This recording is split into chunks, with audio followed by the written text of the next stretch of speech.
So, 2 terms just to think about. I think not quite. One thing you haven't done, you haven't thought about giving away the stapler and flogging me the staples. Yeah, that was Rolls-Royce classic, you know, so I'll give you the stapler for free, but every time you want to staple something, you have to come back and pay me, because only my pins fit in that stapler, you know, so I like tie you in that like way. a Hewlett-Packard printer, for example. Hewlett-Packard printers are great for this. You can't go anywhere else for the refill cartridges, so that printer's really cheap, brilliant. I'll get 2. Every time you have to refill the print, like the ink, oh golly, that's a lot of money.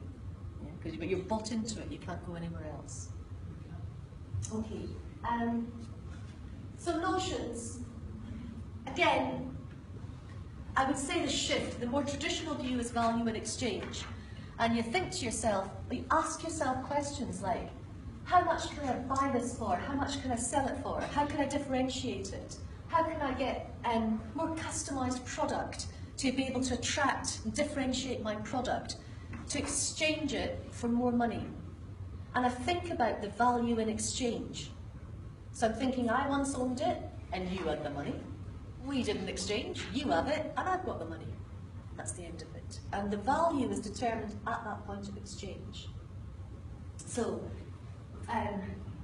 different size, colour, shapes, and how much your refills, that kind of thing. And value in use might be more attributable towards a kind of outcome orientation. So here you had talked about bundling products. And bundling products is a great example of moving towards thinking about, what else might that customer want to be buying at the same time? This is cheap, what else do they need? Anything. And just having this monthly agreement that we will come in and make sure that every presenter that comes in has everything they need to run an effective workshop, and all the stationery will be there. You know, what's the kind of more service about value in use? You might start going down things like ideas for, this will take you down questions like, what are they using the stapler for? Maybe it's a law firm, and they have to sort of bind an awful lot of documents and store them and keep them for evidence. Maybe we could combine the product and the service and have different coloured pins that represent different dates or different types of evidence or different types of document. So we could have a clever kind of colour coding system just in the way that we attach the bits of paper together. Maybe. But it takes you down this route, and the point, that would take you down a very specific route. You're no longer designing commodity. You're designing for the value in use. But if you are so useful to your customer, they're not going to bother about what was gone before. That's solve my problems, that's brilliant. And I can concentrate on what I want to do, which in a law firm might be to defend my client or present the evidence or do the arguments. I don't want to be bothered about filing it all, you know. Someone else can do that. If it's the conference facility, I might want to be out there networking with people, bringing them in, getting the clients in.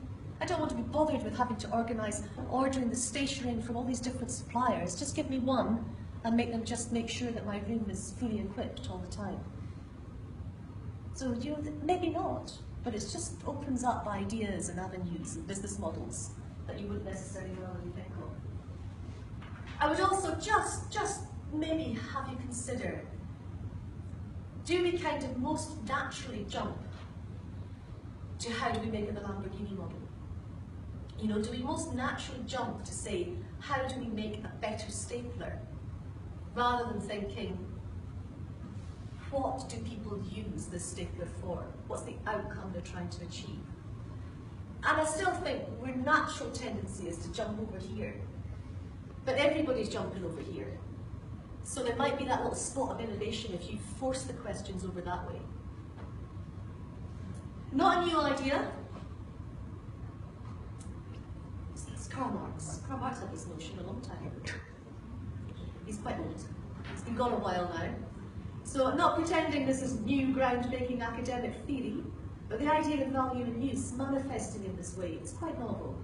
And we've gone down the route of considering economics in a certain way of looking at it for maybe 2 or 3 centuries, of looking at it in the same way that supports the kind of mass production. And now we're moving towards, hang on a minute, There's other ways of doing things. And moving back to some theories to say, how does this manifest itself in today's environment? So there's a few slides here just to recap, this broad service dominant view, this idea, I'm not being precious about whether it's digital, whether it's a physical product, whether it's purely an experience that you're trying to create. I think that the area I'm being precious about is focusing on the outcome that the customer wishes to achieve. And that's the thing that I think drives a lot of these kind of innovations. You've got a system of services and you've got this kind of requirement necessarily to have interdisciplinary thinking. So in an organisation, you don't want to have people all coming through in the same way.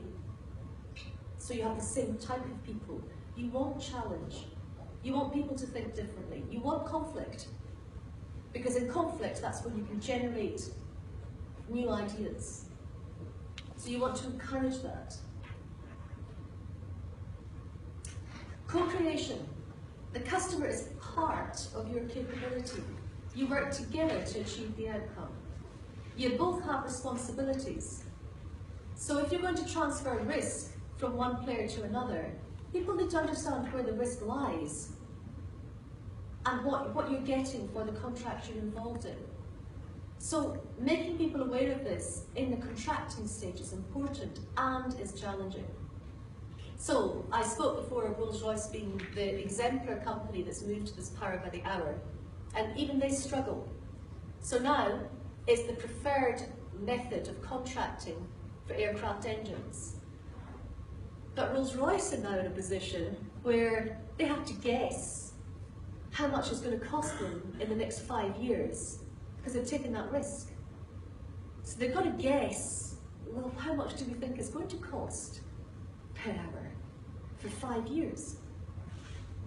And they're going to make that guesstimate by talking to their engineers, talking to their product support, talking to the service engineers, thinking about marketing, looking at how they think currencies will change, looking at the market in a 5-year span. And guessing, that's how much we're going to charge you a month going forward. And there's a tendency for everybody to build in a little bit of contingency, just a little bit. So the initial estimate could be maybe, by the time everybody is added, just a little bit of contingency. Actually, the final price could be staggeringly high, mostly made up of contingency. But if they slash